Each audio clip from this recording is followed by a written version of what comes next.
राम राम जी सबको। आज मैं भैंसों के बारे में, गाय के बारे में बताऊंगी, क्योंकि मेरा डेयरी फार्म है भव्या डेयरी फार्म। तो मेरे भी 30 पशु हैं और मैं भी उनके बीच में रहती हूँ। अब जुलाई का महीना चल रहा है तो गाय भी ब्याई है, भैंस भी ब्याई है। तो मैंने उन पर तजुर्बा करा अपना देसी नुस्खे से कि जेर कैसे अटकती है और कैसे जल्दी गिरती है।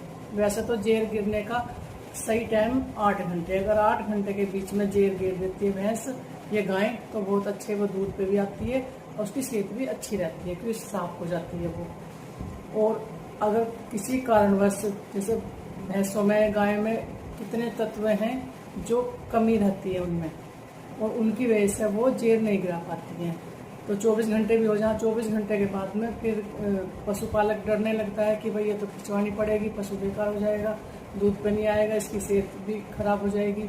अब वे तत्व क्या क्या कम होते हैं जिसकी वजह से पशु जेर नहीं गिर पाता। तत्वों में कमी है पशुओं में तो सेलेनियम है, कैल्शियम है, जिंक है, कॉपर है, विटामिन ई है और फास्फोरस है। ये 6-7 तत्व हैं जो पशुओं में कमी रहती है, जिसकी वजह से पशु जेर नहीं गिर पाता है, पशु के अंदर इतनी ताकत नहीं होती है। तो मैंने अपना देसी नुस्खा अपनाया। जैसे कि मेरी गाय ब्याई 3 घंटे हो चुके थे, मुझे ये पता नहीं था कि 8 घंटे में जेर गिर देती है। मैंने सोचा 3 घंटे हो गए, 3.5 घंटे होने वाले हैं, तो अब ये जेर ज़्यादा टाइम हो गया। अब मेरे पास गेहूँ रखे थे, बिलोने थे और गुड़, मैंने तीनों को मिक्स करा 1-1 किलो और गाय के रख दिए। मेरी गाय ने उन्हें खाने के बाद 15-20 मिनट बाद जेर गिर दी। तो मुझे बहुत अच्छा लगा, मैं कहा भाई ये नुस्खा तो बहुत अच्छा है, तो मैं आप सबको शेयर करना चाहूँगी ये नुस्खा। फिर मेरी अभी 2 दिन पहले भैंस भी आई है, फिर मैंने भैंस के साथ भी वही करा। भैंस को 2-2.5 घंटे हो गए थे, फिर मैंने भैंस को पहले तो ज्वार थी सूखी, वो खिलाई, भूस था सूखा, वो रख दिया। फिर उसके बाद में मैंने गुड़ लिया, बिलोने लिए और गेहूँ लिए। तो वो 1.5 किलो गेहूँ होंगे, 1 किलो गुड़ और 1.5 किलो ही उसमें बिलोने डाल दिए मैंने। भैंस ने खा लिए, भैंस खा के बैठते उसने 4.5 घंटे में जेर गिर दी। तो मुझे ये भैंस के ऊपर भी बहुत नुस्खा अच्छा लगा। तो ना तो यूटाटोन की जरूरत पड़ी, ना ही किसी और चीज़ की जरूरत पड़ी, तो मेरी भैंस ने अच्छे से और गाय ने भी जेर गिर दी। तो मैं आप सबके साथ ये शेयर करना चाहूँगी, जो भी पशुपालक है, नए हैं या डॉक्टर नहीं बुला पाते या किसी को जानकारी नहीं है, और किसी का पशु भी आने वाला है, तो पहले से घर में गेहूँ रख लो, बिलोने गुड़ रख लो लाके। बिलोने गुड़ तो सबको होते ही हैं, क्योंकि जब पशु रखने हैं तो बिलोने गुड़ तो सबसे पहले रखने पड़ते हैं। पर गेहूँ भी ले आओ, साबुत गेहूँ अपना राख कर रख लो। तो उससे मुझे तो ये तजुर्बा अच्छा लगा, क्योंकि पेट में जाते ही और गेहूँ में नोक होती है, तो उससे वो सारी ही आंतों में से छूट के और सारी साफ जेर, बिल्कुल पूरी जेर निकल आती है।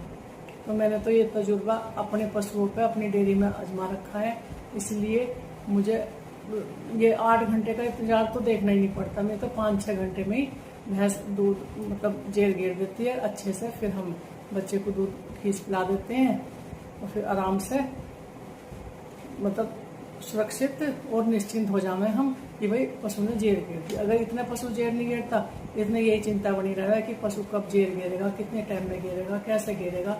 तो मुझे तो अपना ये देसी नुस्खा बहुत अच्छा लगा। मैं चाहूँगी कि आप सब भी, जो भी पशुपालक हैं या जिनको थोड़ी जानकारी कम है, जिन्हें ज़्यादा है वो तो एक से एक है जिन्हें जानकारी है, पर मैं तो अपना जो तजुर्बा है वह आपसे शेयर करना चाह रही हूँ और बता रही हूँ कि भाई हाँ, मैंने भी ऐसा करा तो ऐसा अच्छा हुआ पशुओं के साथ। क्योंकि समय ऐसे ही चल रहा, कभी किसी की गाय ब्याह रही है, कभी किसी की भैंस ब्याह रही है।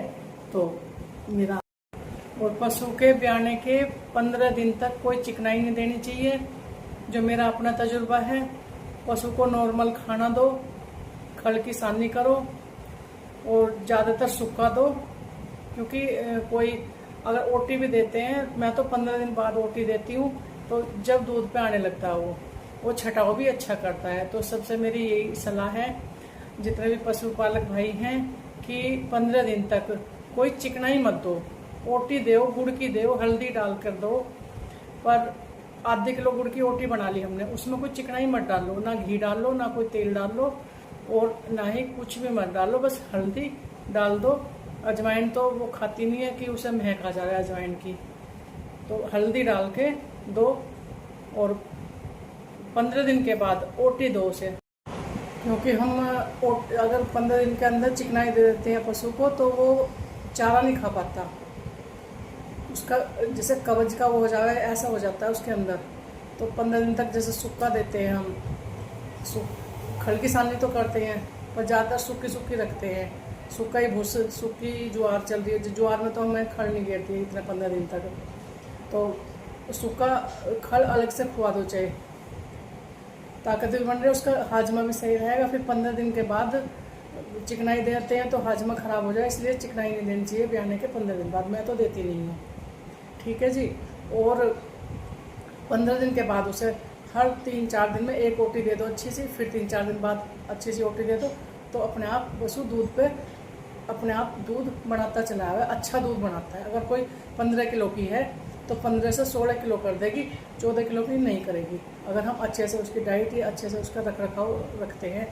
क्योंकि पशु का तो ध्यान रखना पड़ता है, अपने को तो सारी पता होती है भाई पशु ब्याया है, ताज़ा है, आंत उसकी अंदर से बिल्कुल कच्ची आंत है, तो उन्हें हमें कैसे कैसे उन्हें करना है, तो हमारा काम है ये, पशुओं का ध्यान रखना हमारा काम है। वो तो बेचारे कुछ ना बोल पाते हैं ना कुछ कह पाते हैं, तो हम जब उनकी सेवा अच्छे से करेंगे तो वे फल भी हमें अच्छा ही देंगे। तो सबको मेरी राम राम। और कोई भी शब्द या कोई जो मैं अपने पशुओं के साथ मतलब करती हूँ, अगर कोई कमेंट में आपको ऐसा लगा कि भाई ये सही नहीं है तो आप मुझे बताना, मैं उस पर अमल करूँगी।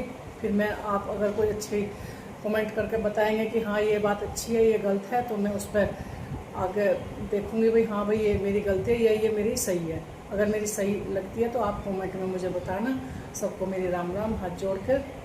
मैं बबीता चौधरी, DTM का मेरा चैनल है, आप सब सब्सक्राइब करना और बहुत ढेर सारा प्यार दो, क्योंकि मेरा भी मन लगा रहे आपके साथ और मैं भी आपसे बातचीत करती रहूं जो भी पशुओं के बारे में है, क्योंकि पशुपालकों से मुझे भी कुछ जानकारी मिलती है, जो थोड़ी बहुत मुझे पता मैं भी आपको देती रहूं।